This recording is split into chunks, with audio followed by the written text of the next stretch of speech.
Greetings, everyone, and welcome to today's webinar titled Empowering Peers in Policy Fellowships. Oh, I'm sorry, I'm reading the wrong thing. Please forgive me. Peer Voices in Policy Making, Empowering Peers in Policy Fellowships. Before we begin, we would like to remind you that this is a safe and friendly space for positivity and productivity. There are a few housekeeping items I'd like to quickly go over. This presentation is being recorded, and the recording link, slides, and a certificate of attendance will be sent via email to everyone who attended today. This information will also be available on the Hogg Foundation's website and NASMHPD's YouTube channel. Please use the chat pod to share your name and state, ask your questions, and/or share information with the group that pertains to this presentation. Closed captioning will be viewed by clicking the CC at the bottom of your screen or clicking the link in the chat pod to view in a separate window. We also have an ASL interpreter who is spotlit on your screen. When the presentation ends and you leave the meeting, a brief survey will show in your browser. Please take a few moments to share your comments and thoughts about today's presentation. We would like to give a special thanks to SAMHSA for sponsoring this presentation, and thank you again for joining us. I will now turn this over to Allison Mohr Boleware, who will share an overview of today's webinar. Allison. Good afternoon, everyone. Thank you so much for being here. It's an honor to be included in this webinar series, and we look forward to sharing the information today, as well as hearing from y'all what questions you have and just having a really rich discussion. As Kelly said, this is Peer Voices in Policy Making, Empowering Peers in Policy Fellowships. Before we move any further, I want to make sure that everyone sees our disclaimer here, knowing that this webinar was developed in part under the contract number listed on this screen from the Substance Abuse and Mental Health Services Administration, or SAMHSA, U.S. Department of Health and Human Services, HHS. The views, policies, and opinions expressed are those of the authors and do not necessarily reflect those of SAMHSA or HHS. So, learning objectives. Today, attendees will be able to leave the webinar feeling comfortable with these three learning objectives. First, attendees will be able to articulate how a peer policy fellow grant can be created. Attendees will also be able to structure a peer policy fellow grant to enhance policy capacity regarding recovery, serious mental illness, and substance use. And last, attendees will be able to identify ways to support a peer policy fellow with their lived experience and background. Agenda. We'll do some brief introductions of myself and my three co-presenters. We'll do a background on the Hogg Foundation for Mental Health. We'll explain the Peer Policy Fellowship history, and then we'll hear really the stars of the show, the three unique Peer Policy Fellow experiences from three of our Peer Policy Fellow alumni. And last, we'll have time for Q&A to hear from all of y'all what questions you have and give some time to really have a good discussion. Next, I'm going to allow my three co-presenters to introduce themselves. First is Elizabeth. Hi, good afternoon, everyone. Thanks for having us today. My name is Elizabeth Henry. I'm a woman in long-term recovery. I am a Peer Policy Fellow alumni from the 2020-2022 cohort. I am also the Director of Policy for Recovery People. Thank you, Elizabeth. And next is Matthew. Hey, good afternoon, everyone. Thank you for the opportunity to be here with you today. My name is Matthew Lovitt, and I served as the Peer Policy Fellow with the Texas affiliate of the National Alliance on Mental Illness, or NAMI, in the 2020-2021 cohort of the Hogg Policy Academy. Prior to my fellowship with NAMI Texas, I worked in inpatient substance use treatment, inpatient psych, and community-based behavioral health care. Thank you, Matthew. And last is Reginald. My name is Reginald Smith. I'm a former Peer Policy Fellow from the inaugural Peer Policy Fellow, and then I'm also the Executive Director of also the Executive Director of Credible Messengers United. Thank you. Thank you, Reginald. And I'd be remiss to let y'all know that Reginald and I were also policy fellows at the same time in the same cohort. I am also a policy fellow alumni, and I serve as the director of policy at the Hogg Foundation for Mental Health. So a bit about the Hogg Foundation for Mental Health. For those that aren't from Texas, you may not recognize the Hogg name, but if you are from Texas, you've likely heard of Governor James Hogg. Governor James Hogg was actually the first native-born Texas governor, and so you'll see that the Hogg family name is included in a lot of programs, buildings, especially in the Houston and Austin area. And the Hogg Foundation for Mental Health is one of the many things that live on from the Hogg family memory. So the Hogg Foundation for Mental Health, we are part of the University of Texas at Austin, and that was how they structured the foundation at the very beginning. The original $2.5 million endowment came from the estate of Will C. Hogg, which is the eldest of the Hogg children. You'll see in that photo at the top, Will is the tallest in that photo. So when it was started in 1940, $2.5 million was a lot of money, obviously at that time. And so upon Will's death in 1930, his sister Ima and brother Hogg established the Hogg Foundation. At the time, it was called the Hogg Foundation for Mental Hygiene, and it was changed later to reflect what was culturally happening at the time, switching from calling mental health, mental hygiene to mental health. And the foundation was formed in Will Hogg's memory. You'll see the picture there of Miss Ima Hogg later in her life. What was really unique at the time was this idea of even talking openly about mental health, which at the time was mental hygiene. At that time, there was not a focus on recovery or focus on people with mental illness and mental health and substance use issues living in community. However, Ima and Will had a real empathy for people with mental illness. Ima herself was often would visit asylums during that time, which were psychiatric facilities where people with mental illness lived the majority of their life. She had a real empathy for people living in those facilities and wanted to do something to make life better for them. And in doing that, that was part of the foundation's creation. So our vision today, as our vision has changed throughout the years, but the vision today is a future in which all people in Texas thrive in communities that support mental health, achieve health equity, and promote well-being. So really trying to look at things upstream. What can we do to ensure that people are connected in resilient communities that support their mental health, regardless of what their background is, where they live, how much schooling they have, what their economic status is, what they look like, what language they speak, if they are part of the LGBTQIA+ community, or what their religious affiliation is. We also believe that people should feel safe in their neighborhoods and experience a sense of control over their own lives.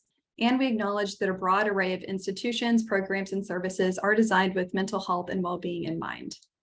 So our mission is to transform how communities promote mental health in everyday life. We also note that mental health is not solely an individual responsibility, but is a product of community conditions. This is similar to how a lot of people talk about social determinants of mental health. We acknowledge that the places where people live, learn, work, play, and pray can have a significant impact on improving their mental health.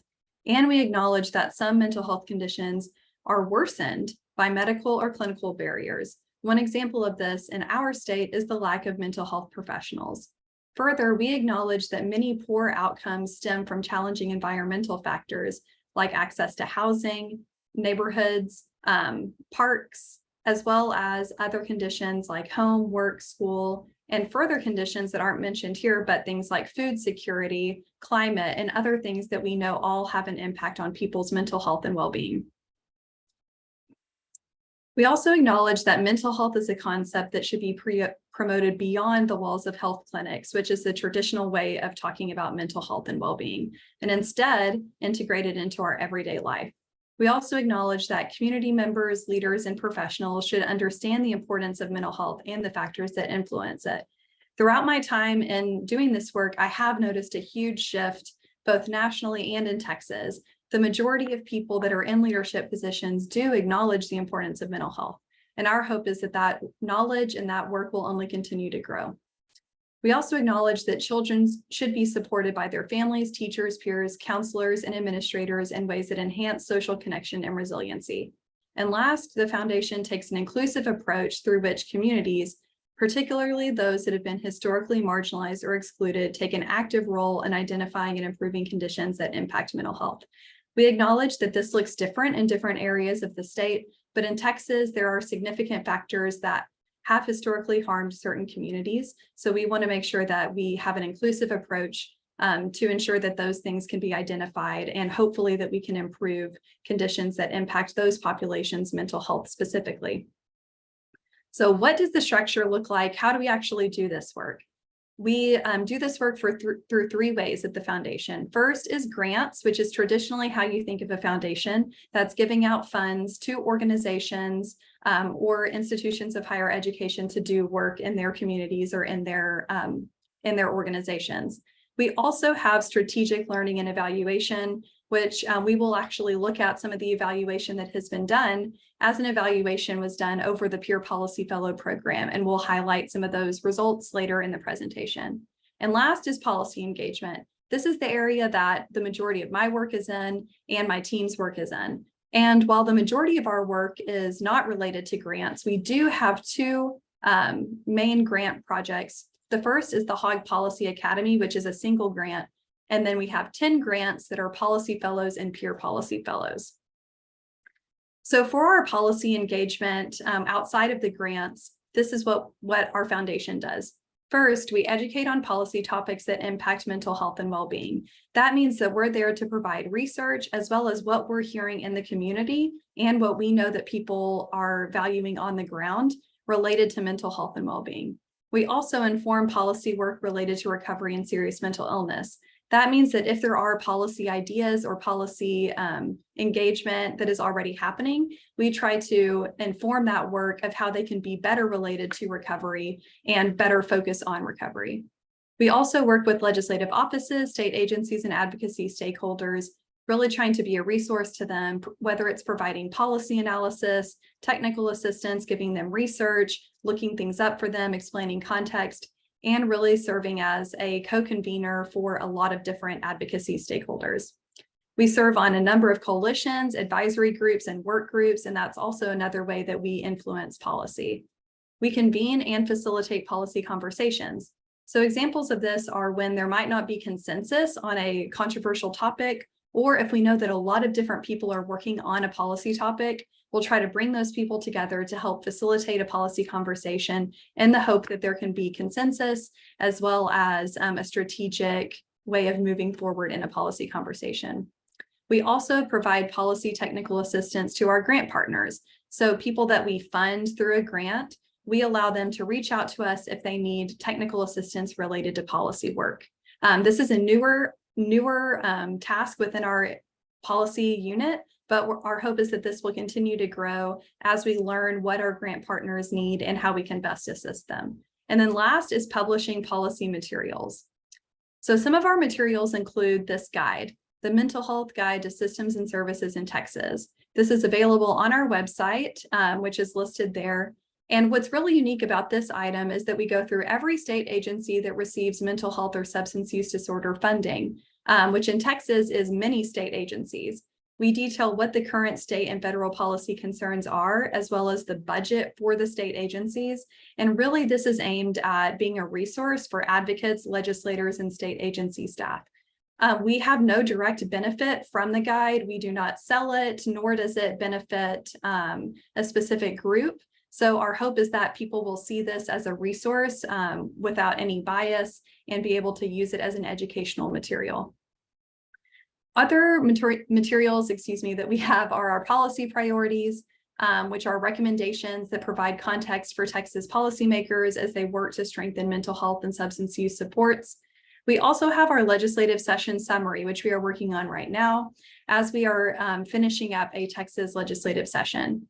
Our session summary is meant to be a summary of key mental health legislation that was considered during the past legislative session, as well as detailing the budget. Our hope for this document is that someone who does not know much about policy or legislative work can read this document and have a good idea of what happened during the legislative session and how it affects them and their communities. So what topics do we cover? This has changed over time depending on team expertise and interest. but recovery, lived experience, and improving lives for people with serious mental illness remains the center of our work. And as I shared earlier, we are really trying to shift to more upstream thinking to think about how can communities have the support that they need so that their mental wellness is obtained from the get-go. But overall, how we talk about this within our team is, does something impact Texans' mental health and well-being? And unfortunately, there are a lot of things that negatively impact people's access to mental health and substance use services, or negatively impact their mental health and well-being. However, on the flip side, there are a lot of positive things that are going on that we work on as well. We also are trying to align our work to better reflect our grantee partners' needs and interests. One example of this is having more of a focus on school mental health, as that is a topic that a lot of our grantee partners have brought up as important to them. So our policy priorities for this year are 3 broad focuses of community health and well-being, equity, and access. Within community mental health and well-being, we have social determinants of mental health, continuity of care, public health response to gun violence, school mental health, social emotional learning, and education. Within equity, we have racial justice, LGBTQ+ rights, and rural needs. Within access, we have Medicaid, mental health and intellectual and developmental disabilities, workforce, telehealth, and parity. Now, switching gears here and talking more about our Hogg Policy Academy and our Policy Fellow grants. It's important to know that these 10 grants, these 10 grants are all awarded at the same time and in what we call a cohort. But there is a little bit of a difference between the Policy Fellow grants and the Peer Policy Fellow grants. Not huge differences, but it should be noted that there are some. So for our Policy Fellow grants, we award 5 grants to 501c3 nonprofit organizations, governmental entities, or institutions of higher ed, and they serve as host organizations. They are in charge of their own hiring and employment of a full-time policy fellow for 2 years. So they get to decide, how do we hire, how do we attract, what are we looking for a policy fellow, and they get to make that decision on their own of who they bring on. That person is considered a full-time employee of the organization, and it is up to them what that looks like.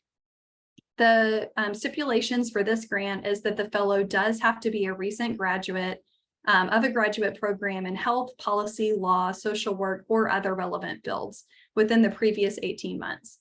And each grant partner is awarded approximately $150,000 over the 2-year funding cycle. It's a little unique between each organization because it depends on what they are requesting for, as well as what they whether they have travel needs if they're not located in the Austin area. We also have our 5 grants that are awarded to our peer policy fellows. These can be awarded to the exact same types of organizations. And again, the host organization is in charge of the hiring and employment of their full-time policy fellow.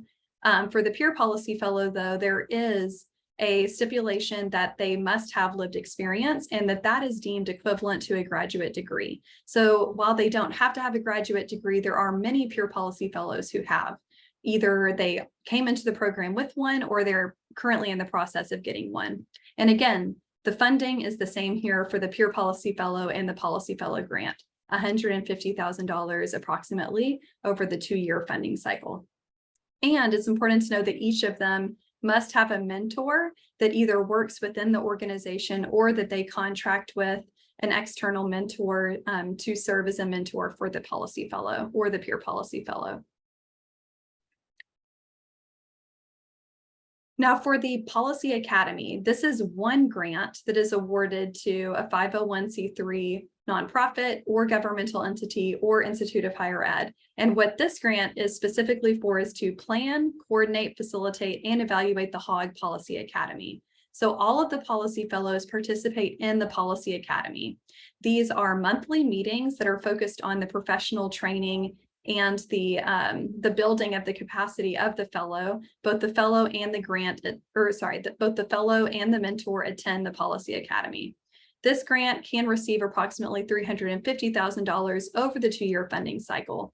Now, this is because there are subcontracts awarded through this grant, and that includes funding for a peer policy consultant, as well as a coordination consultant to facilitate the trip to Washington, D.C., which we call our federal DC immersion experience. That grant also includes travel for the DC immersion experience, as well as travel for any fellows and mentors that don't live in the Austin area to travel to the monthly academy visits.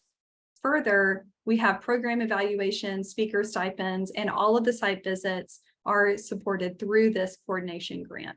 Right now, the Policy Academy grant awardee is the Texans Care for Children, which is an organization in Austin that has been doing different types of different types of child-related advocacy, including mental health.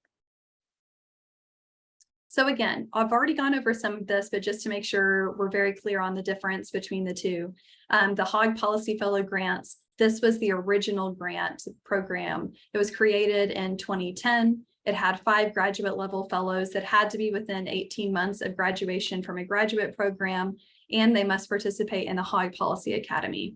So after 3 rounds of Policy Fellow grants, Hogg identified that there was a real need to invest in and empower peers with lived experience that wanted to get into the policy space. The Hogg Foundation acknowledged that there was a lot of gaps in people with lived experience participating fully in the policy space and legislative space. And this was meant to build capacity for this and to try to bring folks in that might not have some of the legislative background or that might not have the opportunity to, but their organizations were very interested in it.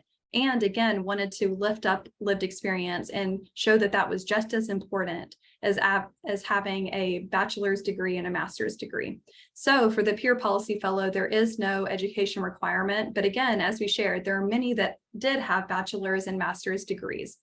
And what is different about this from the Policy Fellow grant is that you do have to be a certified peer specialist or meet the lived experience eligibility. And that is up to the individual organization to decide what that looks like. Again, we are giving the power to the organization to decide what that looks like. And the Hogg Foundation is really trusting of the organizations to decide what lived experience looks like. And both of these grants, all of the fellows participate fully in the academy, and there's no distinction between types of the fellows other than the path into the fellowship. Once everyone is in the fellowship, everyone attends the cohort together. There is not a difference between the fellows. And we hired a peer consultant to assist in the creation of the grant, as well as assist since the grant was created in the academy. So collaboration and learning, all of the Hogg Foundation policy work supports the Policy Academy and Policy Fellows. Our materials are shared for learning, things like the guide, the policy priorities, and legislative session summary. Meanwhile, we are also learning from the fellows. What policy issues are most pressing? How is the community impact? What works and what doesn't work? Every one of our Policy Academy meetings, we all leave the room having learned from one another. And so I think that's a really unique part of this, is that regardless of how or why someone came into the Policy Fellow or Peer Policy Fellow program, everyone is coming in with a learning mindset as well as their mentors for true collaboration and growth. So the Hogg Policy Academy experience is really broken down into 2 years. So first, in the year 1, which this is where we are right now with our current cohort, is we have policy engagement introduction. So this is onboarding into a host organization, introducing everyone in the Policy Academy and in the fellow cohort, understanding the influence points for mental health policy, and doing a deep dive into the various systems. Next is legislative session preparation. So in Texas, our legislative session is every other year. So this actually makes it unique for our cohort, because that means that with the timing of the cohort, they come in and they have a few months before the legislative session. So part of this first year is also learning about the legislative and budget process, identifying their priorities, working together to research policy solutions, developing those legislative relationships, building advocacy collaborations, preparing policy briefs and other support documents, and allowing the cohort to continue building and networking among other organizations. Then we have the Texas legislative session itself, which is what we're currently in. The fellows collaborate with diverse stakeholders, on issues of mutual interest, continue meeting with legislators and staff, provide educational and technical assistance based on what their organization works on, assist with bill development and hearing preparation, provide testimony, and respond to inquiries for information. In our second year, this is really where we shift to other policy work. So during the interim, what does policy work look like during the interim? We evaluate and summarize what happened during the legislative session. What was the impact of bills that passed? What about bills that didn't pass? What about the budget? We also look at what policy strategy looks like during the interim. We encourage the fellows to participate in agency rulemaking processes based on bills that did pass. And then last is continuing engagement with diverse stakeholder groups. So that might mean bringing in organizations for a meeting in the academy. We also have professional development opportunities. This is really where we help to ensure that the fellows are getting those professional development skills met so that they can leave the fellowship and feel prepared for their next role. So again, we also begin preparing them for career advancement. Some of these items look like helping them with their resume, helping with interviews, bringing in people to talk about those things, as well as talking very frequently about job searches, how to navigate that process. And then last is the program wrap up. So we monitor the implementation of legislative priorities, which again are different based on each organization. And we help them create transition materials for their work to continue after the fellowship. So how can an organization that has had a fellow continue doing some type of policy work or policy engagement after the fellow leaves? And then the highlight of the experience for many of us, including myself, is getting to travel to DC for our 1 week Washington, DC Federal Immersion Experience, an opportunity where the fellows get to, and mentors get to hear from a bunch of different organizations and agencies, as well as ask questions and learn based on what their organizations are working on and what their interests are. A lot of fellows also kind of use that time to plant seeds about potential job opportunities in the future.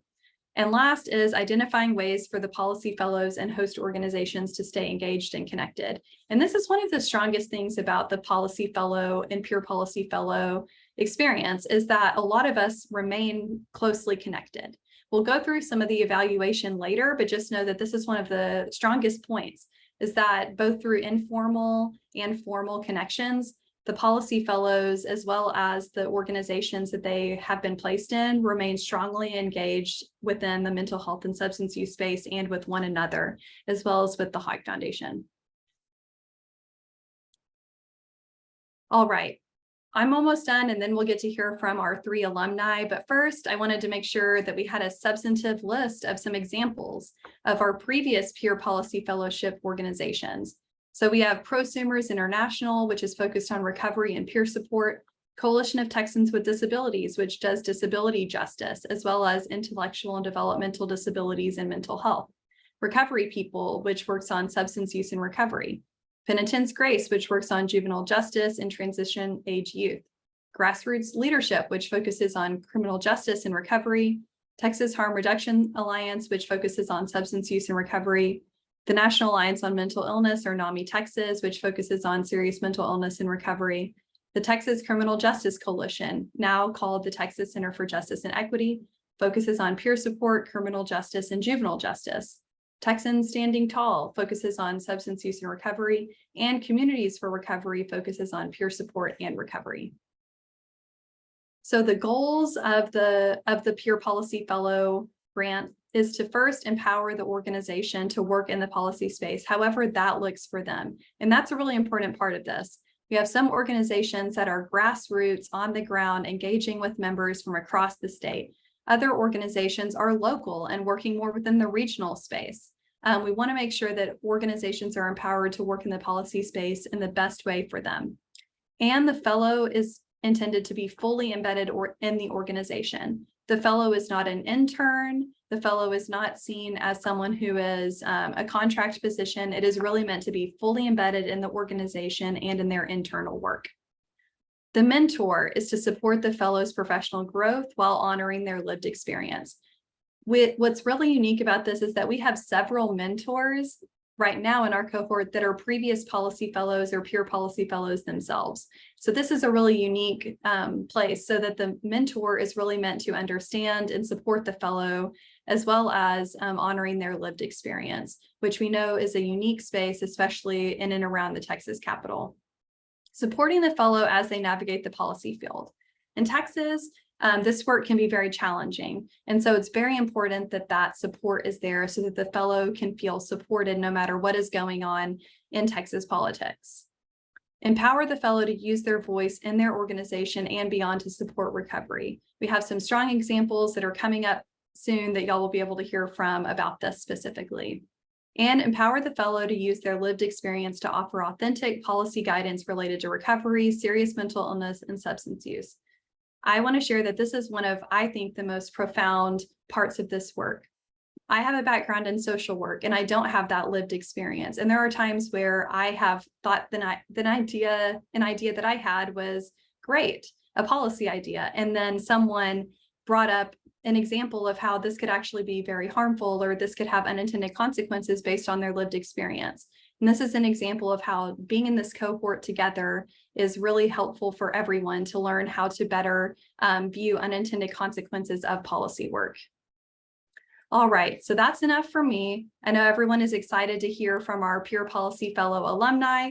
So next we're going to hear from them and their lessons learned in the program. And first is Elizabeth. Hi, thanks, Allison. Again, my name is Elizabeth Henry. I am a person in long-term recovery, and I am also former Peer Policy Fellow for Recovery People and now their Director of Policy. I wanted to give you a little bit of background about where I came from and how this my journey got me into the Hogg Peer Policy Fellowship. I grew up in Bryan College Station from a middle-class educated family and was a good student. I lived in one of those neighborhoods where you rode your bikes in the street, and when one mom called dinner, all the kids went home. And so, for me, I also always had questions. I wanted to know the backstory. I wanted to know why. I wanted to understand what was happening and why people did what they did. Part of the way through high school, I was moved to Ohio and living in Texas my whole life. I love Ohio, but at age 15, I was like, what the heck is this? And I, within a few months, was in active addiction at age 15. That being said, I dropped out of high school my junior year and was a runaway at that point and was homeless. As soon as I turned 18, the very first thing that I did was register to take my GED, which I did.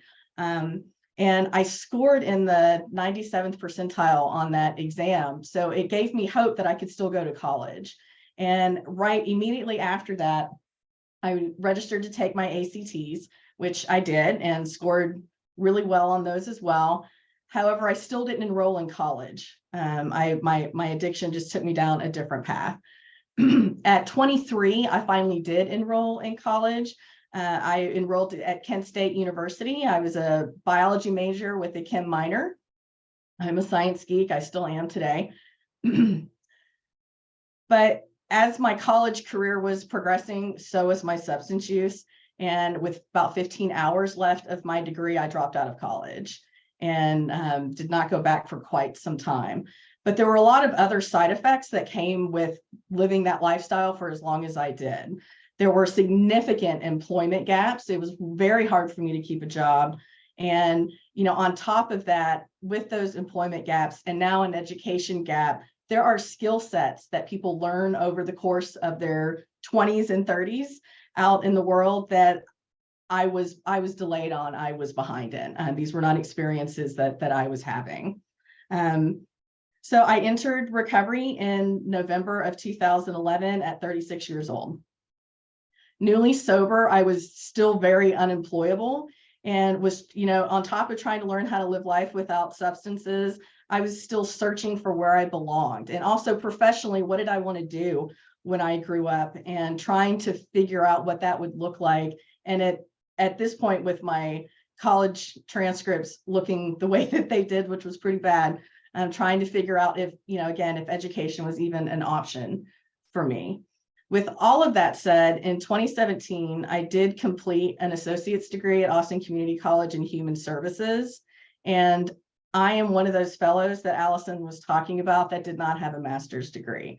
So the next slide, please. So the Hogg Peer Policy Fellowship really gave me an opportunity that, man, it's hard to put words on, but I have a lot of words, so I'll do the best that I can. You know, it's becoming more common to hear organizations talk about how they value lived experience, but it's not always followed through.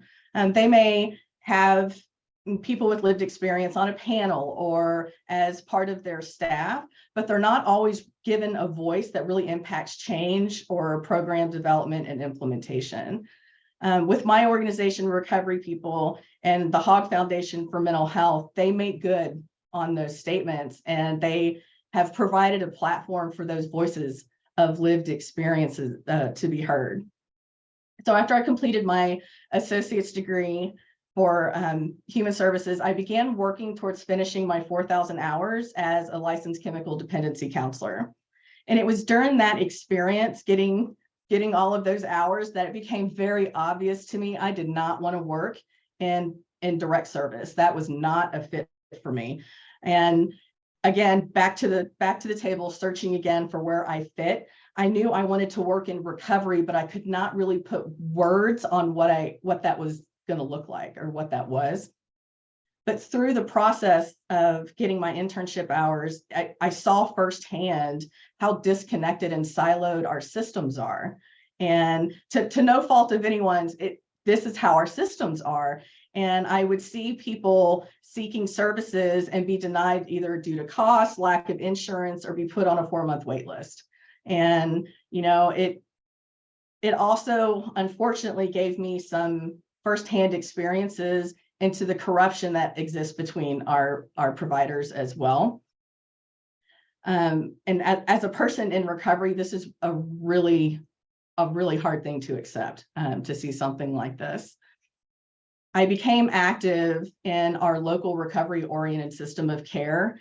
And through that, and putting a voice behind some of the disconnection and silos that we saw in the substance use recovery community in particular, I was given an opportunity to help open the Austin Travis County Sobriety Center.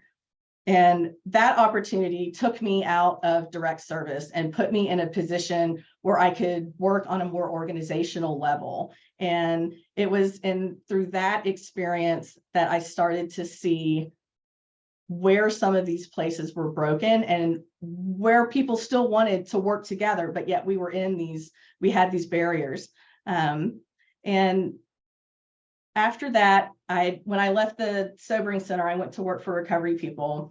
And it was just amazing to me to be in an organization that, again, really lifted up the voice of lived experience. And I had no idea what that would actually look like. I began to work for Recovery People in the summer of 2019. And it was, just a few months later that they were awarded a Hogg Peer Policy Fellowship. I applied for that fellowship and there was a lot of competition for it, and I wasn't real sure if I was going to get it or not. Gratefully, I was awarded that position, and it really introduced me to my future. It opened the door for me to finally find that space that I've been looking for, that space where I belonged professionally for a long time. And the mentorship that I received from my boss was so personalized specifically for my experience. And, to have that kind of connection and one-on-one with a mentor was really, it was really amazing to be able to go into a space with him and flip out because something really horrific happened at the Capitol that I don't understand, or just that safe space to ask a lot of questions and explore and stumble and get back up and try it again. It was just really very much needed for a person that was in my position. But also the fellowship allowed Recovery People to have a dedicated policy and advocacy person. And that also gave us an opportunity to explore state policy in a deeper dive than we normally would have been able to, but also to do some work on the national level as well, and be more involved in some of that stuff that was happening too. The fellowships helped me finish my bachelor's degree. It was pretty amazing to be in courses that were talking about work I was already doing through the Hogg Policy Fellowship. And so I feel like it gave me a little bit of an advantage because I could use the stuff that I had already learned, documents that I already had, and use that for my education. So that worked out really well as well. Next slide, please. So like I said, I was a Hogg Policy Fellow from 2020 to 2020 to summer of 2022. That was our COVID session. And one of the things that happened with that is we had experienced seasoned advocates that have been doing this stuff for a very long time in Texas. And all of a sudden we were all put on an almost level playing field because we were virtual. Session wasn't the same as it had been for all those years prior. And in a lot of ways that gave me some comfort and some hope that we had been kind of leveled out a little bit with some of this experience, because we didn't really know from day to day or week to week what things were going to look like, what hearings were going to look like, what documents they were going to accept, bills they were going to hear. And so that was really helpful, that engagement that we had during that process. The Policy Academy really made sure to stay in contact with all of the policy fellows. They were able to, put together, even virtually, we were all still very much able to stay connected. I made some very good friends during my policy fellowship. And one of them, actually, I'm planning a museum trip to Houston with. So, I mean, like, we were really able to connect and engage with each other. The Policy Academy, even virtually, brought in experts to talk to us about the budget process, how to engage legislative staff, what to expect and what not to expect from staffers. I was able to take classes on technical writing and grant writing through my professional development dollars, which I use today. And, again, it was that the Policy Academy was that space to ask questions. It didn't matter what the question was. It was most certainly that safe space. And through that experience, there are two major advocacy events that my organization puts on, and we were able to tailor even more our advocacy training in the fall before the legislative session.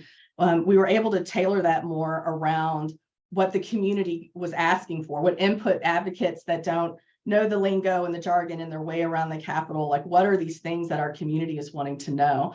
And so we were able to amplify that and expand that out further in our community because of what the Policy Fellowship was providing for our organization. The 87th legislative session was definitely an interesting one. Recovery People was supporting 5 bills at the time. 2 of them were different versions of House Bill 544 and House Bill 3331. But what was really great is working with Representative Moody's office on House Bill 707, and that is a recovery housing study in Texas. And what that study did is it looked at the census of recovery homes across the state, what kind of homes they were, who they served, what barriers the residents are running up against, what opportunities that they see, as well as what barriers the owner operators are up against as well. So we were really happy that that bill passed in the legislative session, and we were able to work with the Texas A&M Public Policy Research Team. They were the researchers for that project, but we were able to work with them initially up front by providing them resources and contacts to the recovery community to help promote that study. House Bill 544, that was another big priority for us. Unfortunately, that bill, as well as 3331, passed the House, made it into the Senate. I don't know if the rest of y'all remember this as vividly as I do, but 2 weeks left in the legislative session, the Democrats left Texas. And that very event right there stopped the legislative session in its tracks. It just ended. So anything that had not been sent out prior to that to the governor's desk, it did not move. It did not go anywhere. So our bills died at that point. Recovery housing and patient brokering legislation is still something that's very important to myself and to my organization. And it was great to be able to stay in contact with the organizations from the Policy Academy to help work on these issues during the interim. It's a huge issue in Texas, and recovery people gets a lot of phone calls about this. And so it's still something that stays very fresh on our mind, and to have the support from these organizations that we've been working with in the Policy Academy was just really great. And even though these bills didn't pass, again, we were able to keep the momentum alive and keep the work going. During the 87th legislative session, we saw a general need in the community for more information about how to advocate and how to leverage their lived experience. And there's a lot to be said for using our personal stories to amplify the need for certain things to happen, to provide solutions, to let people know why we know what works and what doesn't. Excuse me. Because of this, there's some conflicts around how you do share your lived experience with policymakers and other stakeholders. And out of that was born the brown bag advocacy sessions. And it's something that my organization still does. We took a break during the legislative session, but because of our involvement with the Hogg Foundation Fellowship, we've been able to collaborate with a lot of organizations and other policy fellows in that fellowship to bring a variety of topics to these sessions. And our topics have covered everything from advocacy and lobbying for nonprofits, expunction and reinstatement of voting rights, and how to look up bills on the state's legislative website, which is not the most user-friendly thing on the planet. And so it is stuff that may sound basic to us, but it took others to teach us those things as well. Next slide, please.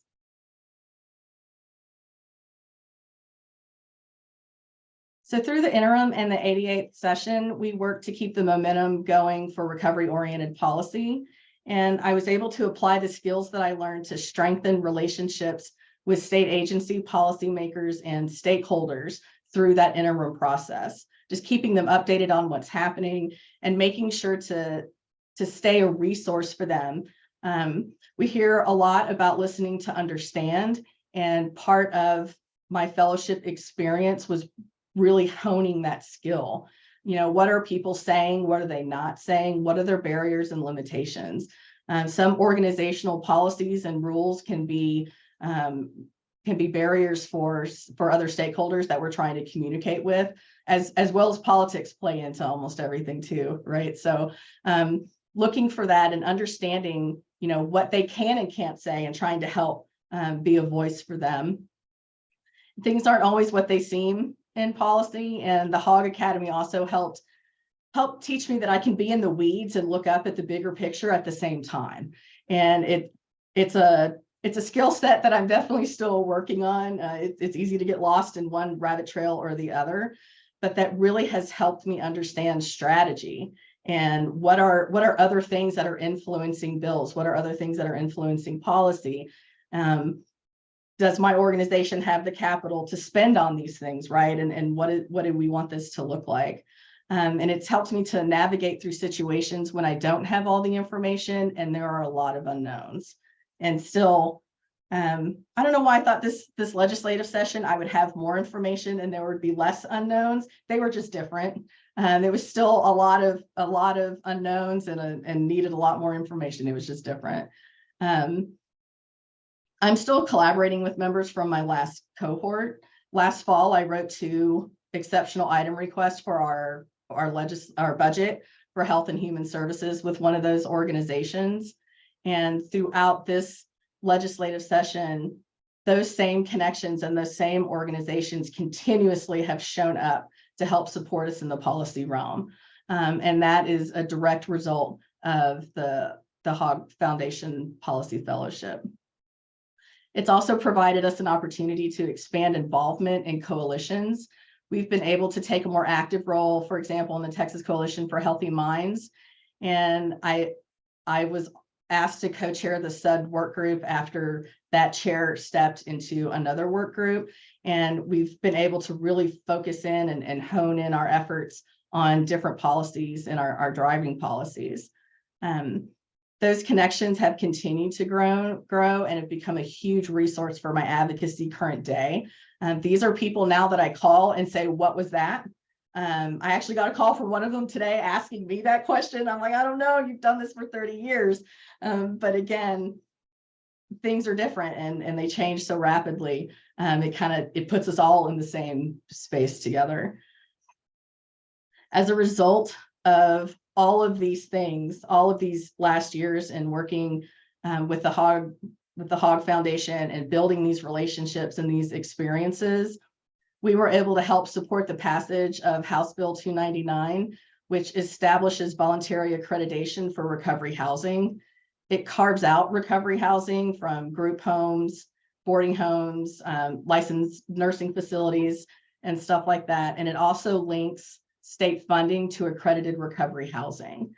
And, this has been something that, again, for my organization and for me personally, has been very important.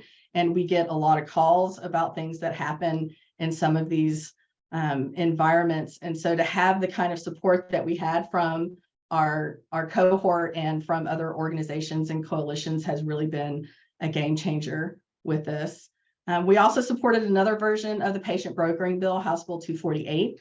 But unfortunately, that bill might die today as we are meeting here.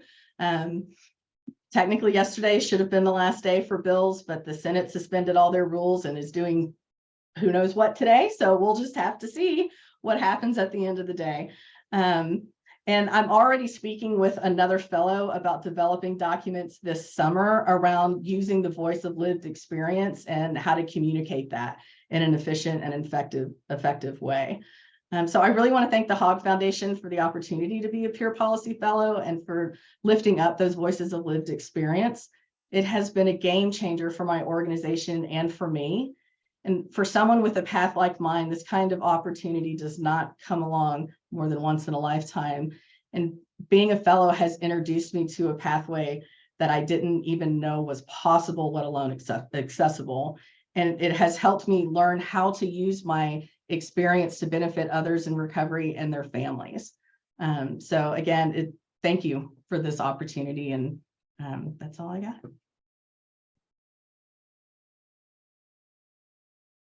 All right. Thank you, Elizabeth. And for those of you who missed our introduction, my name is Matthew Lovitt, and I served as the Peer Policy Fellow with the Texas affiliate of the National Alliance on Mental Illness, or NAMI, in the 2020-2021 cohort of the Hogg Policy Academy with Elizabeth. In my introduction, I provided a brief overview of my professional experience in the behavioral healthcare space. All of those experiences were important in my maturation as a policy professional, of course, but what I didn't mention is that I consider my lived experience with mental illness and substance use to be my greatest asset in this work. One anecdote, I believe, illustrates this quite well.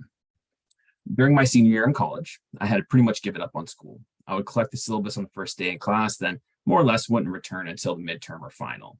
In instances when I did make an appearance, it was often after having been up for several days, not studying, mind you. Anyways, it was in one of these states that a friend had confronted me about my use. An argument ensued, neighbors were woken, and in short order, the police arrived. I did not go gentle into that good night, friends. After my release, my attorney informed me that in addition to the disorderly conduct charge under which I was arrested, I'd picked up a criminal mischief charge for breaking the rear passenger window of the squad car with my head. And off to the jail in the restraint chair I went.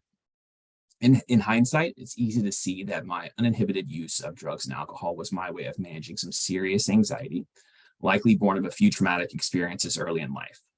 Later, in inpatient substance use treatment, a physician confirmed as much, but at the time, I thought getting in trouble was just what college-age kids do. So what if I'd been arrested a few times? That's growing up, right? I'll end the story there, but here's my point. What's exceptional about this experience, in my view, is not the arrest or the restraint, but that I would walk free a day or two later. By my count, I'd already been arrested 6 or 7 times at that point, routinely violated the terms of my probation, and still I was able to walk free. At the time, this didn't strike me as special. People got in trouble, obtained legal counsel, and did what they needed to do in order to continue to live their lives. It wasn't until much later that I discovered how wrong I was. Now I believe the primary reason I'm here today is, frankly, a mixture of privilege and luck. I was privileged to have parents with the means to bail me out of jail, send me to treatment, and provide me with food and housing despite everything. With regards to luck, what else could account for this? Specific police officers, probation officers, counselors, techs, nurses, physicians, family members, and friends who displayed an extreme degree of patience and tolerance while I found my way into recovery. Simply, despite the severity of my use and the damage I caused in my use, the stars aligned to provide me with the opportunity to obtain and sustain recovery. Naturally, not everyone has the same privilege and luck. Social, political, and economic forces often prevent individuals, much like me, from similar opportunities to try and try again. This insight that I was given an opportunity not open to all helped me better understand the difference between sobriety and recovery. Sobriety, in my mind, is doing everything in my power to not to do the one or two things that have proven so detrimental to my health and well-being. Recovery, on the other hand, is doing the things beneficial to my health and well-being. Embedded in this change in perspective is a shift from a focus on myself, what I need to do today in order to make it to tomorrow, to a focus on others, what I can do to help those who've gone through or are still struggling with untreated mental illness and substance use. This revelation didn't come overnight, quite the opposite, in fact. It took me maybe 8 years, sans drugs and alcohol, to better understand the various factors that contributed to my recovery. Not all of the factors. More is revealed to me about me on a daily basis. But when I did learn those early critical lessons on what I needed to support my success, how could I not share that information forward? And so I changed careers. Of all things, I found myself working as an accountant in early recovery. Although this can be a highly rewarding career for many people, it did not seem to align with my burgeoning interest in the behavioral healthcare space. So I changed gears and found employment in inpatient substance use treatment, then inpatient psych, then community behavioral health. Each change in professional setting was an attempt to get closer to the source of the problem. While working in substance use treatment, I learned that a lot of the people who I worked with had co-occurring mental health disorders, many of whom came to the facility either directly from or shortly after discharge from the inpatient psych hospital in town. What would happen if I was able to work with them there to maybe prevent the need for additional treatment? Well, working in inpatient psych brought to my attention some significant gaps in the community-based care continuum. Perhaps not surprisingly, I discovered when working in community that many of these gaps could be attributed to public and/or agency policy, resource allocation decisions that occurred many levels above me in the hierarchy. Unfortunately, it seemed that the people in power were making decisions without a full understanding of what seemed so obvious when working with clients, that a strong support system, access to food and clothing, and someone to help bridge the client's gaps in knowledge concerning the local recovery community and social service system had the power to change the client, and me for that matter, from hopeless to hopeful. I had to do something. My best estimate on how to access these exclusive spaces in which resource decisions were made was to enroll in graduate school to study social work and public policy. At the same time, to help bridge the gap between theory and practice, I applied for and was selected to participate in the Hogg Fellowship. Now I have the privilege of helping to turn the policy cogs from within a state agency, leveraging my lived experience of mental illness, substance use, and justice involvement to help improve the way in which services and support are delivered to people just like me. The journey was somewhat circuitous, but just as my lived experience with mental illness and substance use informs my work, so too does my experience having worked in various treatment settings. Next slide, please. Now that you've heard a little bit about me and my journey in recovery and public policy, I thought I'd provide an example of what this work looked like during my experience in the Hogg Policy Academy. But first, I'd like to begin with a few data points concerning the intersection of behavioral health and the criminal legal system. Likely you've seen or heard these or similar stats before, but in the interest of level setting, the Vera Institute of Justice reports that approximately 1.8 million people are incarcerated in the United States. According to the Bureau of Justice Statistics and the U.S. Department of Justice, 37% of prisoners and 44% of jail inmates have been told in the past by a mental health professional that they had a mental health condition. The Bureau of Justice Statistics also reports that only 34% of prisoners and roughly 17% of inmates receive mental health treatment while incarcerated. And then lastly, a study published in the International Journal of Offender Therapy and Comparative Criminology states that 62% of justice-involved people with mental health, substance use, or co-occurring disorders are charged with a new crime within 3.5 years of release, and that 38% of those people are convicted of said crime. In other words, A not insignificant proportion of the people in jail or prison in the United States have one or multiple mental health conditions, some of whom may have access to mental health treatment, and most of whom are charged with a new offense shortly after their release. Why? Well, I believe many parallels to my journey can be found in these statistics, with one significant difference. I was provided the opportunity to learn from people like me who had overcome similar challenges and found new life in recovery. Peers, people with lived experience. And while I recognize that this may be an oversimplification, some people with mental health conditions can and do access peer support services during or after their incarceration. However, in Texas, this may be the exception rather than the rule. In fact, the rule states that a justice-involved person's ability to engage peers is left to the discretion of the judge. Next slide, please. There we go. Article 42A.301 of the Texas Code of Criminal Procedure states that the judge may impose any reasonable condition that is not duplicative of another condition and that is designed to protect or restore the community, protect or restore the victim, or punish, rehabilitate, or reform the defendant. Although this particular section of statute doesn't explicitly state that a justice-involved person can't engage in peer services, a common condition of community supervision is a prohibition on interacting with people currently or previously involved in the justice system, which, in the context of community entry, may prevent the person on probation or parole from receiving peer support services from the peers with the most relevant experience, involvement with the criminal legal system. Systematically preventing these people from receiving the supports that can be so instrumental to recovery, in my mind, puts them at a distinct disadvantage to people with mental health conditions who are able to avoid, for the most part, incarceration. People much like myself. The National Association of Social Workers states that the primary mission of the social work profession is to enhance human well-being and help meet the basic human needs of all people, with particular attention to the needs and empowerment of people who are vulnerable, oppressed, and living in poverty.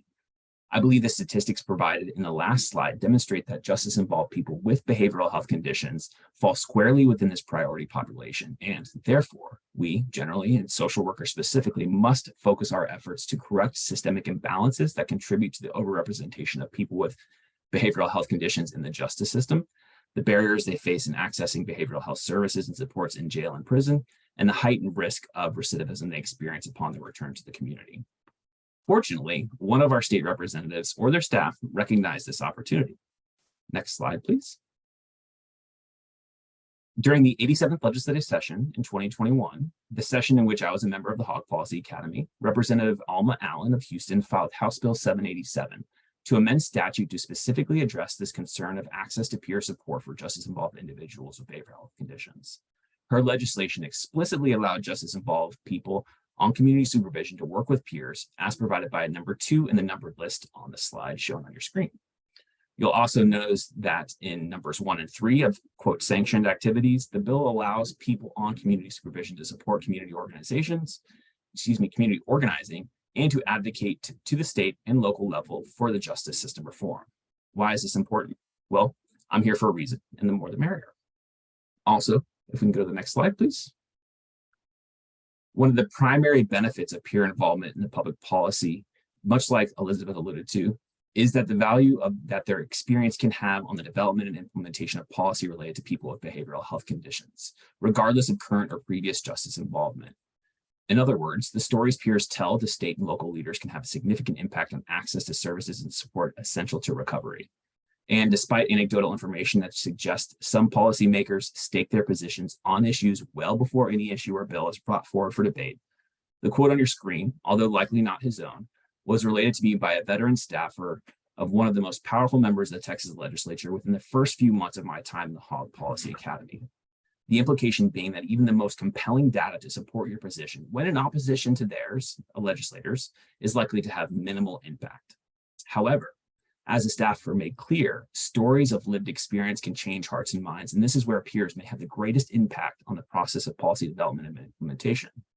For the most part, experience isn't reflected in the data on which many advocates or policymakers or their staff rely.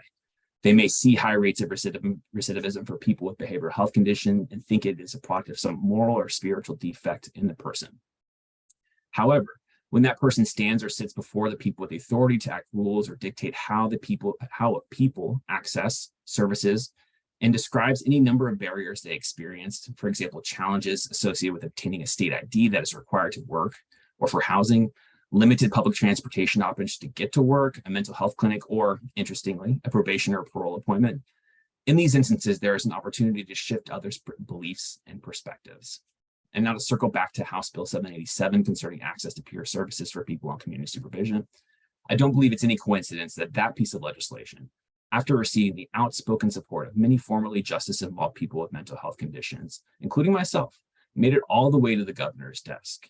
And although the governor vetoed the bill, Representative Allen refiled it during the current legislative session, and I hope will continue to refile the bill until it or similar legislation is enacted. That way, more people on community supervision can enjoy the benefit of working with peers upon their return to the community. If my experience is any indication, the potential benefit could be life-changing. Next slide, please. All right, this slide provides the references from which I obtained the baseline data I presented in my first slide. Don't necessarily need to go through them, but it feels like this might be a good opportunity to provide a few of the primary lessons I learned while participating in the Hogg Policy Academy. There are many, but if I'm going to limit myself to 3, first, for peers interested in public policy or who are inspired by some glaring need in your community, get involved in any way that you can to the degree that you can. A good first step may be reaching out to people who are already working in this space.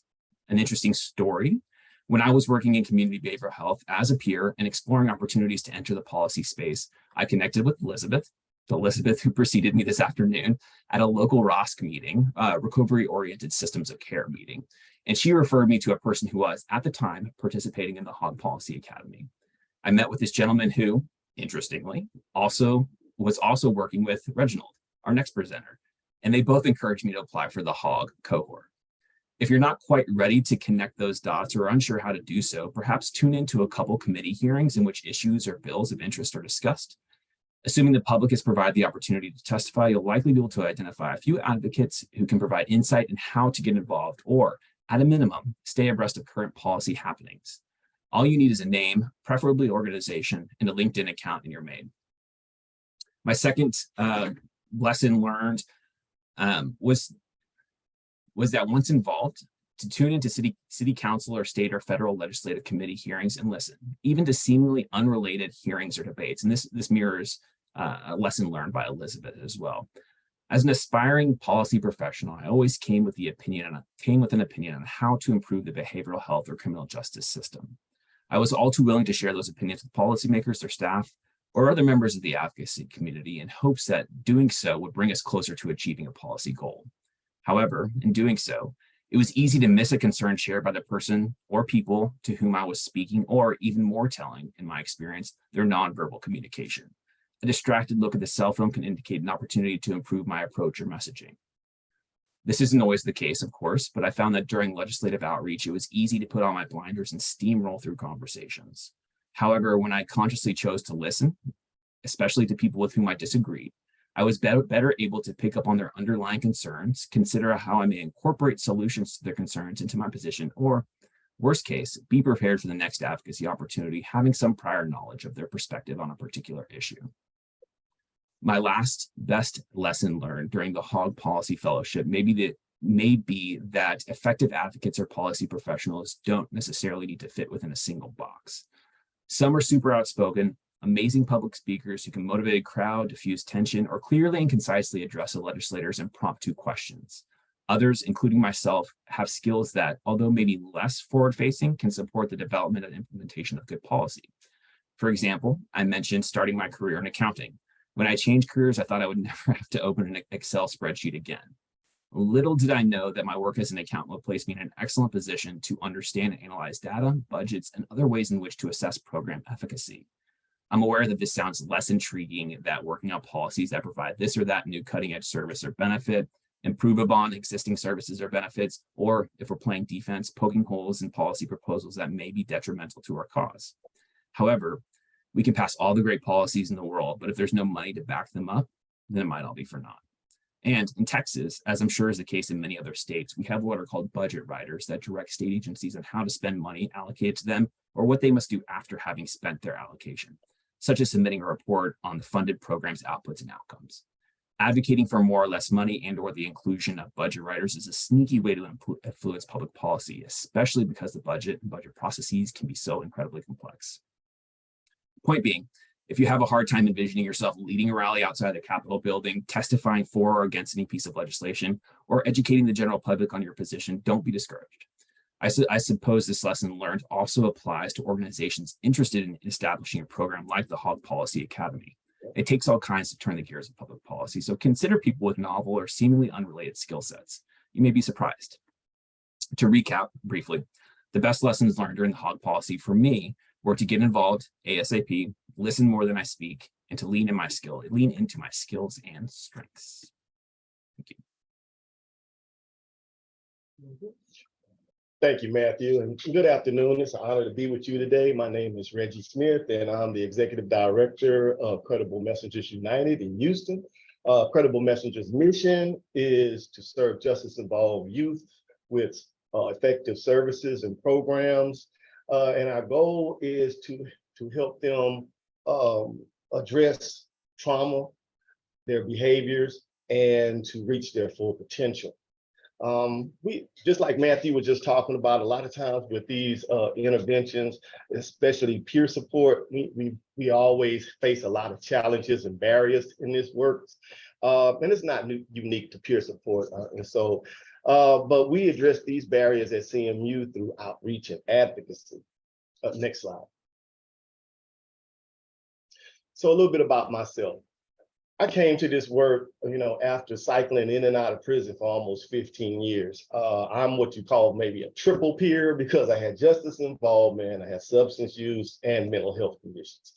And so I was fortunate in a way because my last time I got released from prison, I had made up my mind that I was going to actually address my substance use and mental health conditions. And but I had no idea at the time how I was going to do it.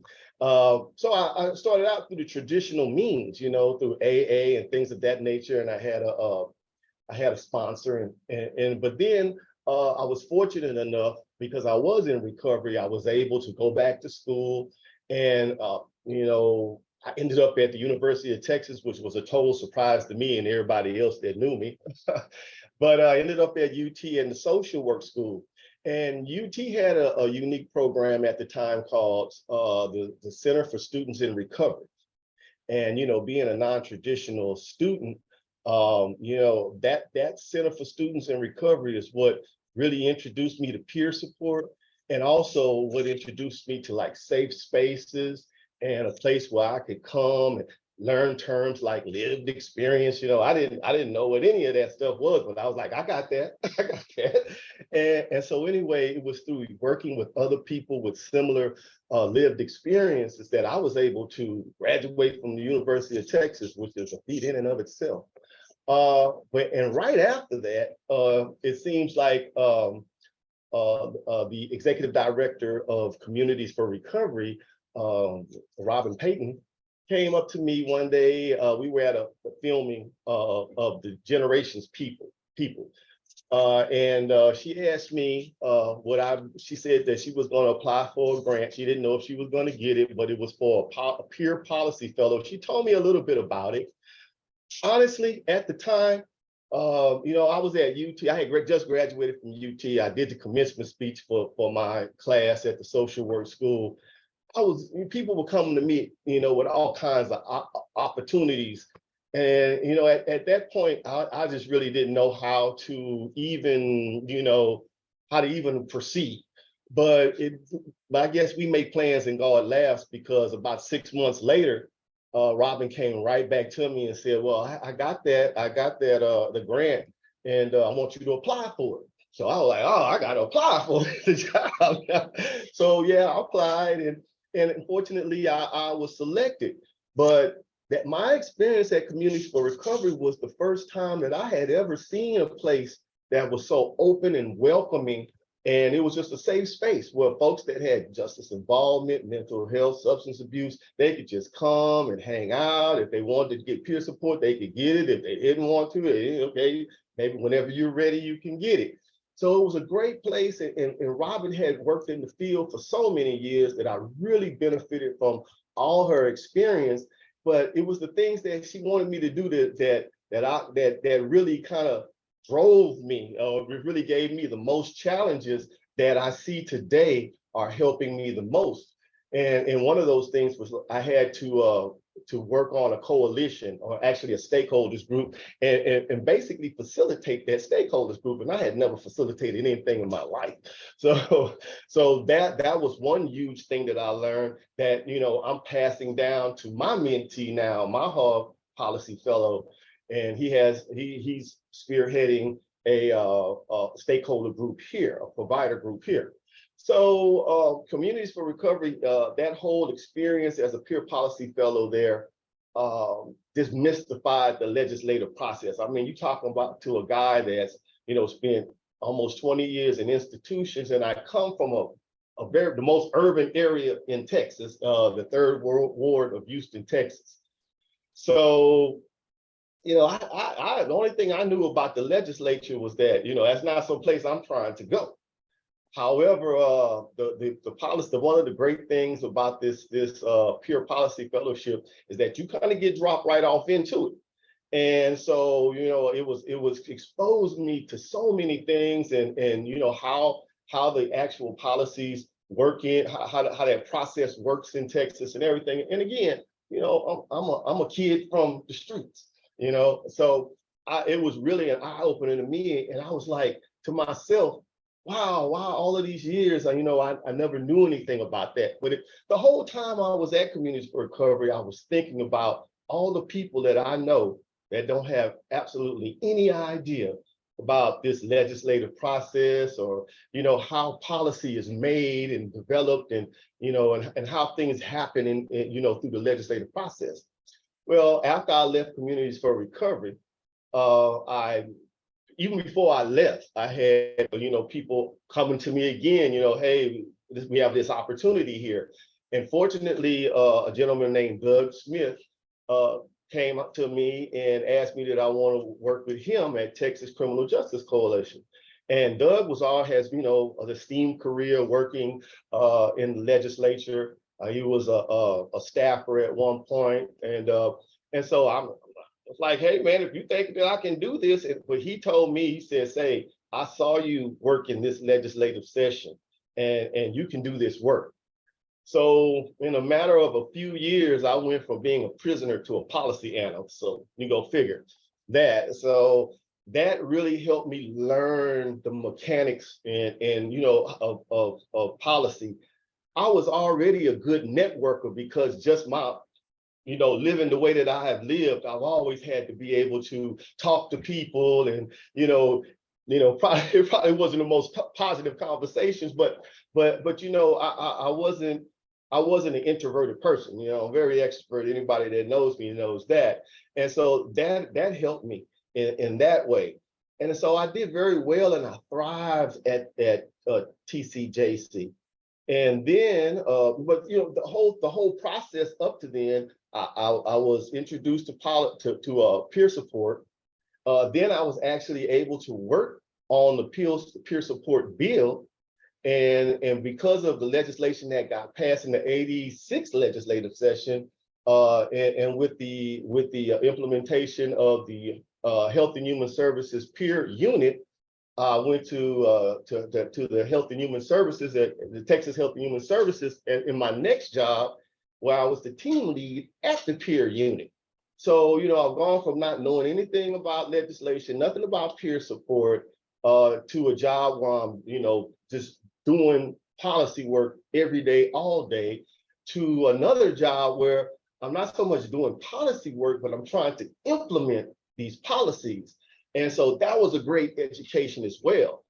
And all of this is because, you know, I got the peer policy fellowship. So it really changed the trajectory of my life and my career. But of course, you know, again, things happened, and we had the epidemic. We also had some severe weather events here, and it particularly hit Houston hard. And I have an elderly mother here. So I decided to move back to Houston. So I left Texas Health and Human Services, and now I'm at Texas Southern University, where I work at the Earl Call Institute, which is part of the Thurgood Marshall School of Law, where I'm the policy and community liaison. It's a long way from that prison cell, you know what I'm saying? And then while I was working here, I had a gentleman come to me and said, well, you know, there's a new intervention that everyone is using nowadays in these urban areas. It's called credible messenger mentoring. And so the more that the guy was telling me about credible messenger mentoring, I was thinking to myself, that's peer support. You know what I'm saying? Y'all just calling it credible messenger mentoring. And so, I mean, I had the unique experience of having worked with peer support for so many years and seeing peer support go through all its different, you know, challenges and barriers and things. And so I think that made me much better prepared for being the executive director at Credible Messengers, because we basically had to build the program from the ground up. Next slide. So we do what's called community violence interruption, and so this is an approach that is used with evidence-based strategies and is used to reduce violence amongst mainly young folks in, you know, underserved areas that's high crime and that has a large population of youth that are on probation. We also, our credible messengers are actually peer support specialists, but they're from that community. That's the big part of this intervention, is that you have to have people that are actually from the community. So we have several hotspots around Houston, and we've gone out and tried to identify people that could do this work, you know, that the young people respect, you know, and that also are able to, you know, reach them through the, you know, their mentorship. We try hard to make sure that all of our credible messengers are supported. But you know, the thing about it is that the guys that are best suited to be credible messengers, we are not mainly allowed to be credible messengers. And it kind of speaks to what Matthew was saying a little bit earlier. The bills that they got passed, these folks, peer support, we had that same problem earlier in the life of peer support, and we addressed it, at least on an adult level. But on a juvenile level, it's a whole different story. When you're working with young people, there's a whole nother set of rules. And so to get in there and do the work, some of the people that were best suited to do the work weren't able to do the work because they were still on community supervision. So the way that the Juvenile Justice Department here in Houston looks at it, and the way that the Texas Juvenile Justice Department looks at it, is that they're still just as involved because they're on community supervision. Next slide.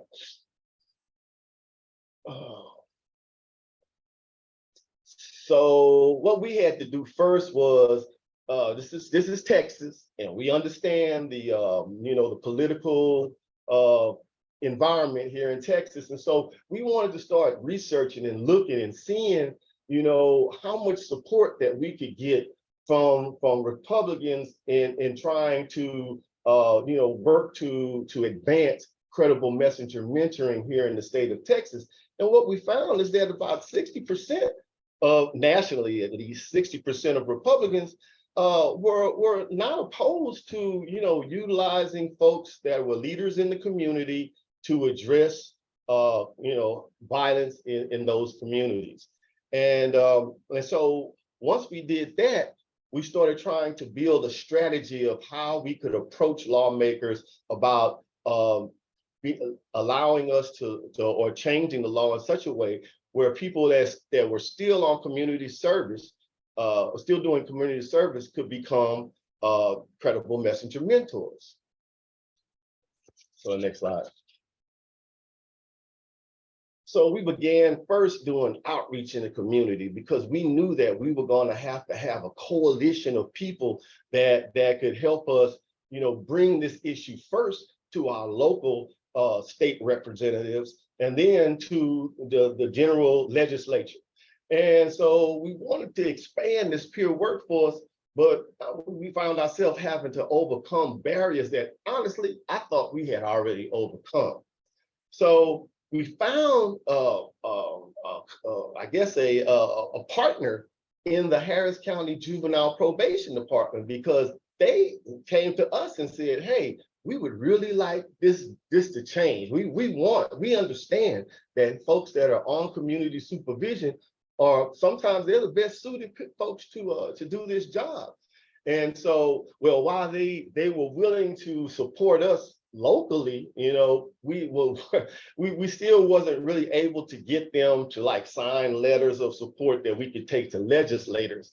So that was a big problem. But we did identify that it was in the Texas Administrative Code was the controlling statute. And we had a ally in Rep.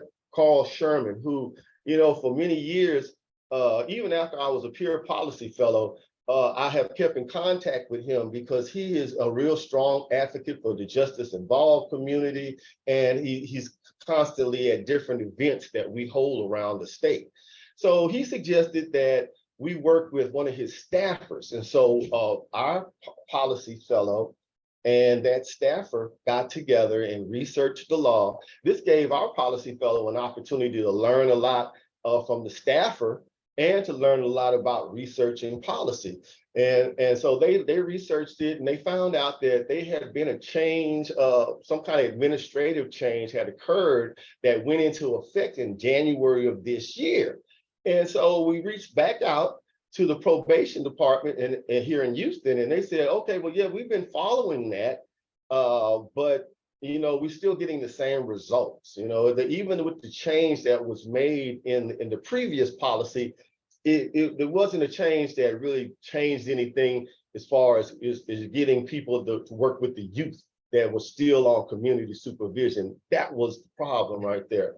So now we're working with a coalition here in Texas, well, in Houston, that's called the Credible Messengers Provider Network.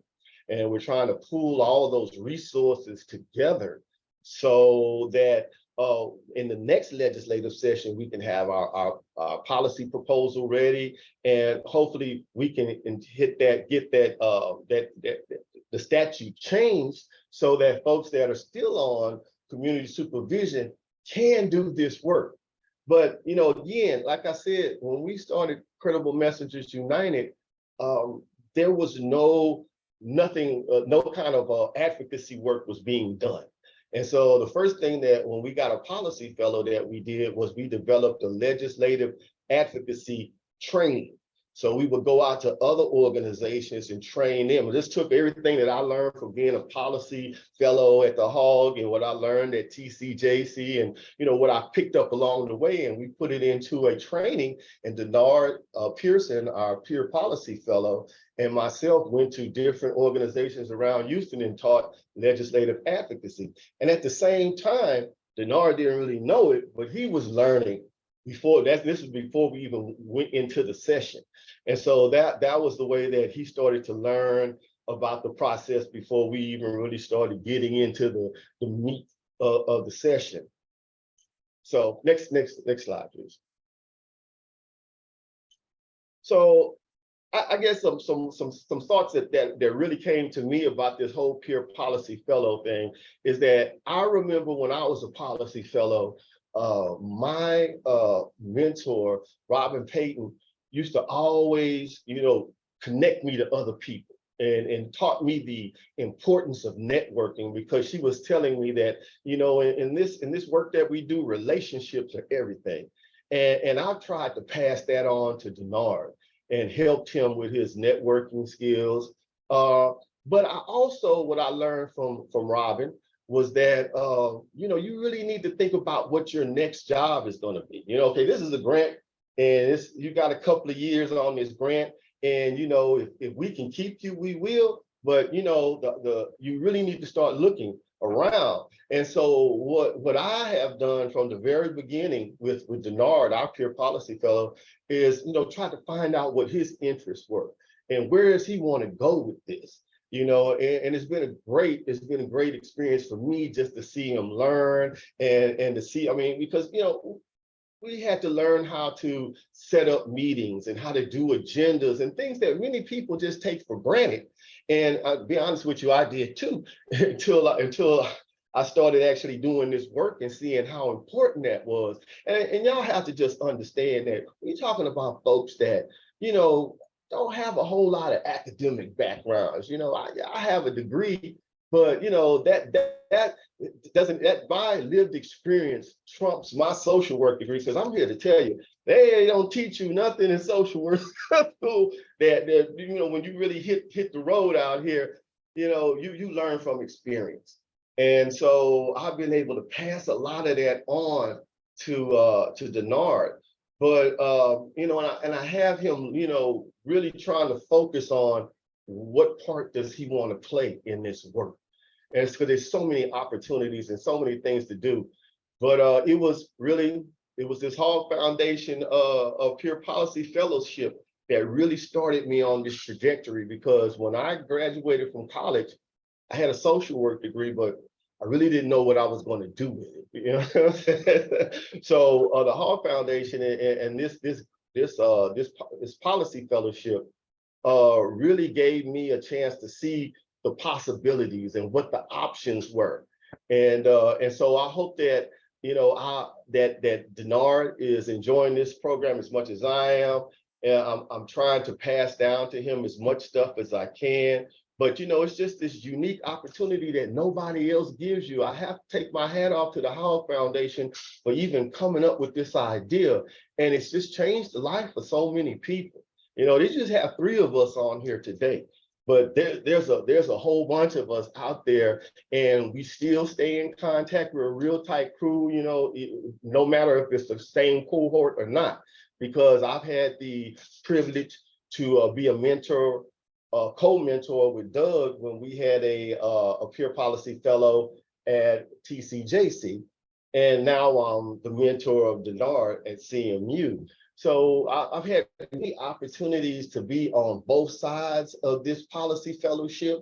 And I can tell you that, at least from my perspective and from where I come from and from my community, and as a Black man with justice involvement in America, I mean, this was something that kind of helped lift me out of poverty.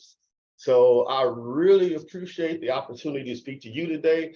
And I just feel so blessed to have had the opportunity and to be able to participate in this fellowship. And I look forward to continued participation and engagement with the Hogg Foundation and the policy fellows.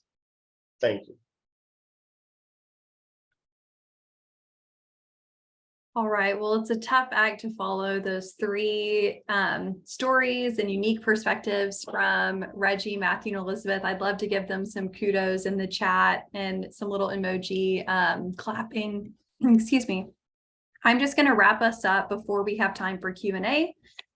So the last thing is going through some quotes from our grant evaluation, as well as a few statistics. So it's important to know that the majority of the quotes are anonymous, because this was an anonymous survey from policy fellows and mentors. So just know that that is why the quotes are anonymous. So you'll see this peer policy fellow grant partner said, having the Hogg Foundation structured support over 2 years ensured that we could invest in the development of peer policy fellows and their work and think longer term when goal setting.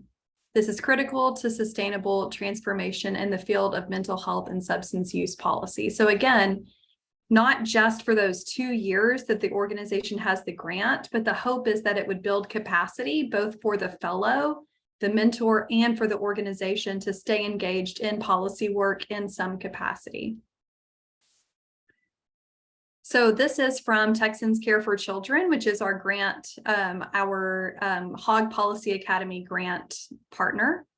Each of the peer policy fellows testified multiple times at the Capitol about the potential impact of various policy proposals on people with lived experience and the value of peer support in their recovery process. Their deeply personal experiences provided a very human dimension to policy decisions, and policymakers paid close attention to the compelling testimony. So this really hammers on what all 3 of the peer policy fellow alumni shared, that the stories, as Matthew said, the stories really hit home in a different way than data does. And often when they hear from the same organizations over and over, when a new organization comes into the policy space, comes into the Capitol, it really does get the legislators' attention in a different way. And even more when someone is sharing their own story and sharing their own experience of why a bill would be harmful or helpful. And then from a policy fellow mentor, they shared that the Peer Policy Fellowship served as an entry point for the peer voice into the conversation. The connection to the Hogg Foundation gave the peer voice institutional credibility. Being in the room is one thing, and having a voice at the table is something totally different. So you'll see that through all of the Peer Policy Fellow organizations so far, not only have they started into the conversation, but many of them still remain in the policy space. As Elizabeth shared, Recovery People is now very engaged in a lot of these conversations because of the capacity built through the Peer Policy Fellow grant. And this is one of my favorite quotes. As a person who identifies as a policy wonk, I love that this is what one of the Peer Policy Fellow grant partners said. Real world people don't speak policy wonk, and policy wonks often cannot hear real world speak. We need translators that can navigate both worlds. And that's one of the unique opportunities within the cohort, is having people that have that strong research background or have a interest in kind of the policy analysis piece, where others are more interested in grassroots advocacy or helping, convene organizations and kind of mobilize people. This is a space where you have what's going on in the real world along with the larger policy conversations in the same place. So this is a direct pull from the survey that we had from alumni of both the Peer Policy Fellow grant and the Policy Fellow grant. So you'll see that 90% of the fellows agreed that they can now effectively engage in the policy process and advocate for change.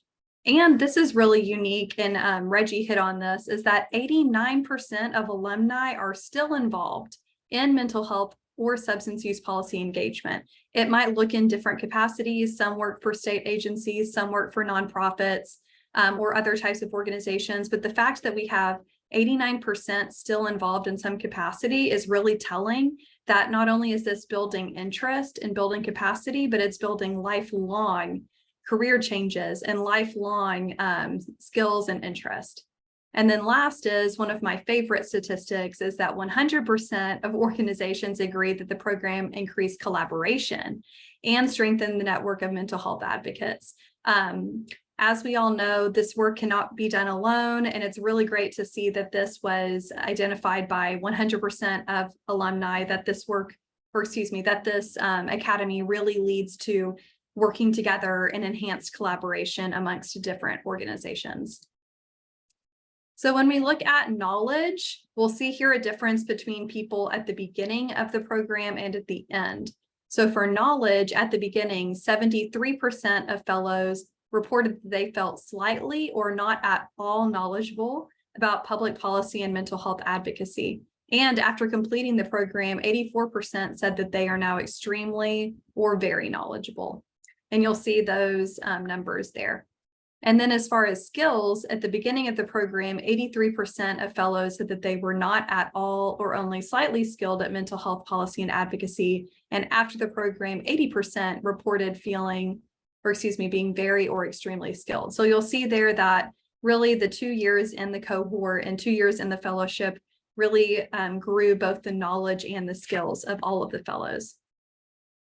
So now is the fun time of the presentation where we're going to open it up for questions. I know that there were a few in the chat. For anything related to the logistics of the academy or the grants, I will handle, but anything related to experience or skills, that is for our 3 alumni. So thank you.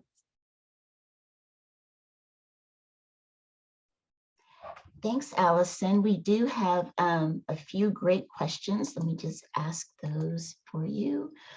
For the Peer Policy Fellow, are these grants strictly for those living in Austin, Texas?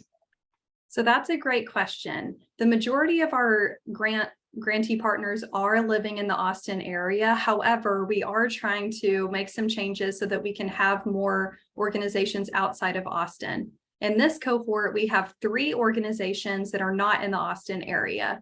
One is in Houston, Texas, one is in El Paso, Texas, and one is in Waco, which is halfway between Dallas and Austin.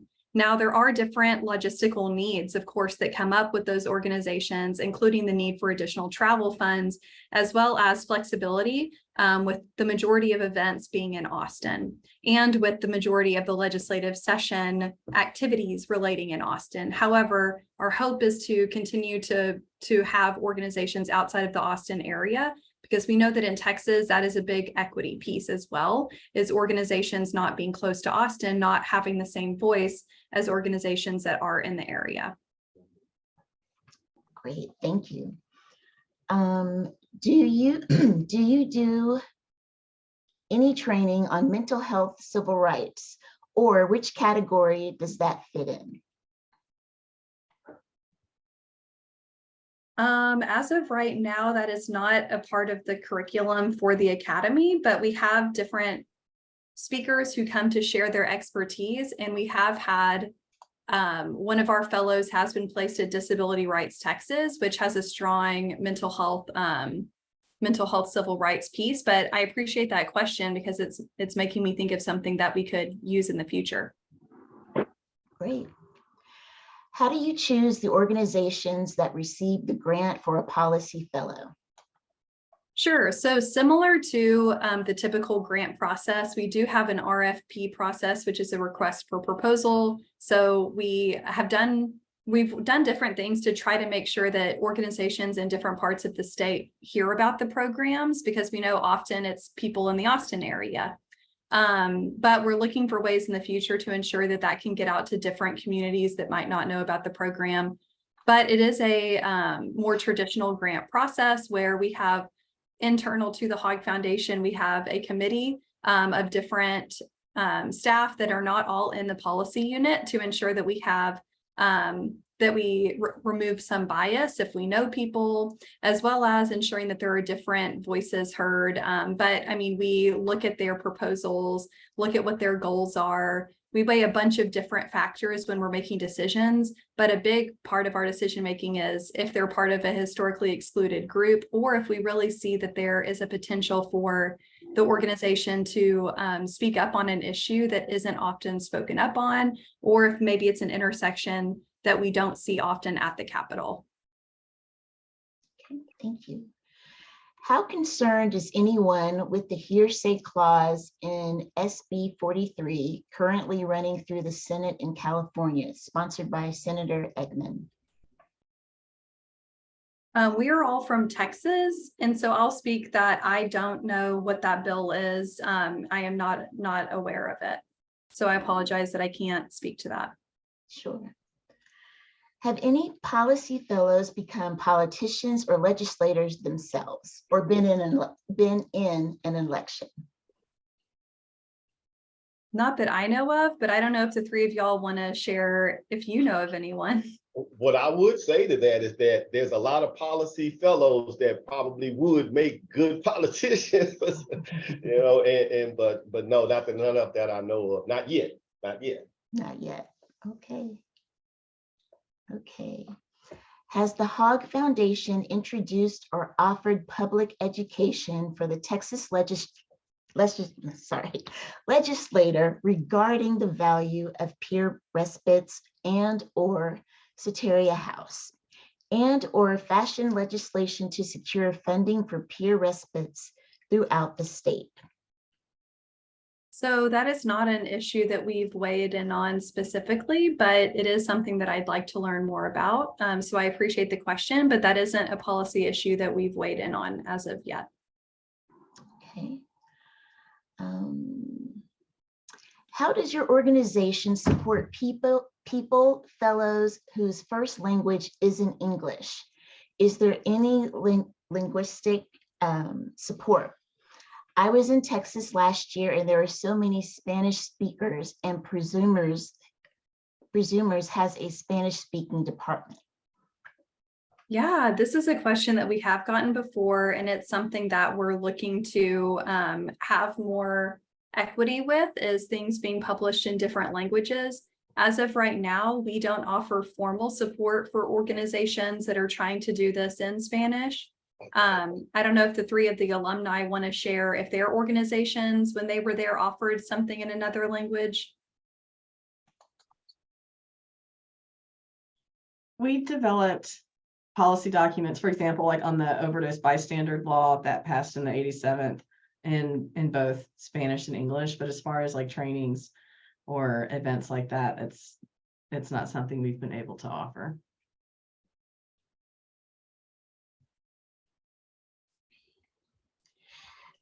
There's a question. I am in Illinois. How can I participate in the Hogg Foundation? Yeah, so the Hogg Foundation is a Texas-based foundation, and the majority of our work is done in Texas. Unfortunately, we wouldn't be able to have an out-of-state person participate in the grant program, but I'm happy to communicate with you outside of this if you're interested in creating something similar in your state.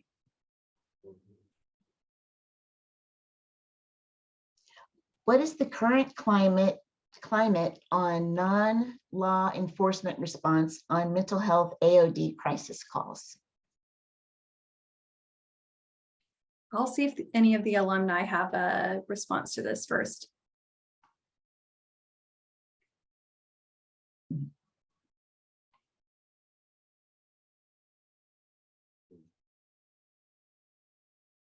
Okay, I can try and field this question, and I certainly can't necessarily speak on behalf of the agency for which I work. I'm here representing myself and my experience as a peer policy fellow through the Hogg Academy. But during my time as a peer policy fellow, we did put forth and support legislation around alternatives to a law enforcement response to people experiencing a mental health or behavioral health crisis, for that matter. It did receive a committee hearing. Unfortunately, didn't advance out of the committee at the time. That bill was refiled during the 88th session, largely with the support of the same organization for which I served as a policy fellow. But unfortunately, I don't think it got to the House floor, or for that matter, to the Senate.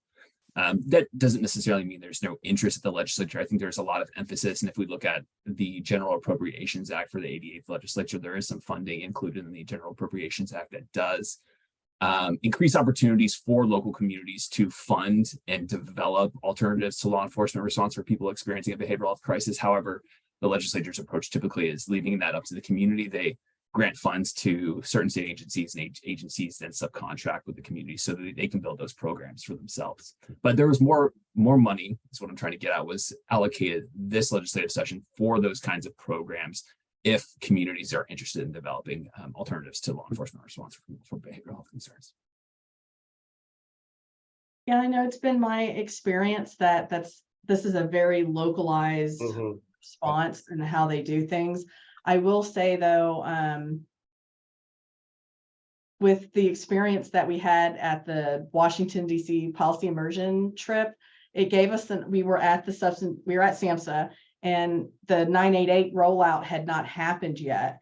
And one of the big concerns that my organization and others in the mental health and substance use community had was law enforcement showing up at a crisis call, especially in our Black and brown communities, and the potential for tracking calls, where they came from, and all of those things. And so it's still a concern. I think there is still tracking associated with 988, but again, it's a very localized issue. I haven't seen, I was hopeful that we would see better mental health policy come out of this legislative session than we have. So I think that's the most strength-based way I can put that right now. So, but yeah, I do see it as a relatively localized kind of political issue at this point. Thank you. Anything you want to add, Reggie? No. Okay. Well, that's all the questions we have. Was there anything that you all wanted to say before we say goodbye? I would just add that a lot of the work that we're doing is local work, because I mean, there's so much stagnation in the legislature, and at the state level. So a lot of the work that we've been doing, we're one of the organizations that's not in Austin. And yeah, a lot of our work has just been local work mainly, because that's really where the rubber hits the road for the work that we do here.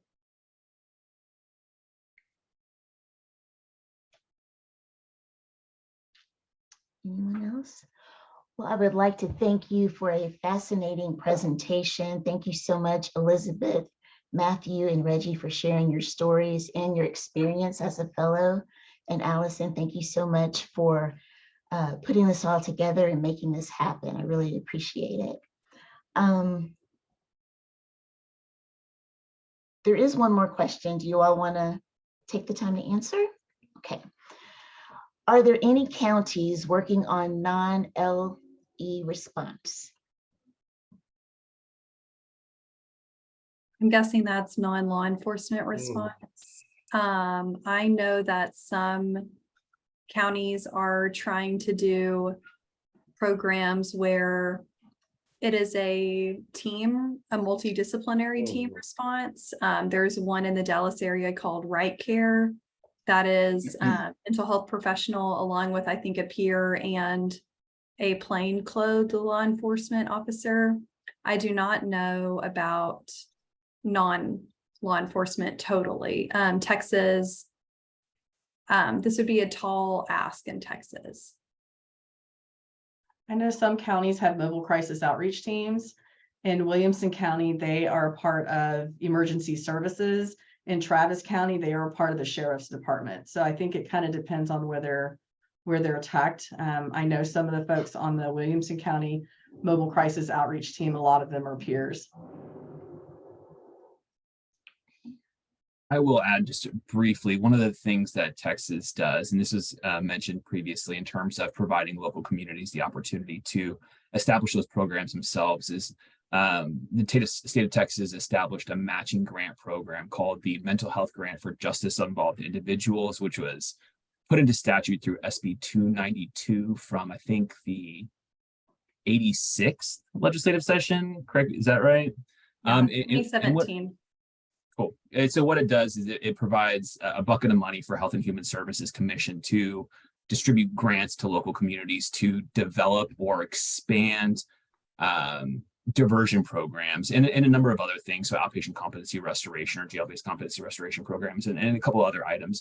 Those are allowable programs to be established or expanded through SB 292 funds. And in some communities, I believe McLennan County, which is where Lake Waco is located, did establish not a non-law enforcement response, but a multidisciplinary response team where it pairs a clinician with a law enforcement officer to go and visit not only people in McLennan County, but surrounding counties as well, because those surrounding counties are a little bit more rural than McLennan County is.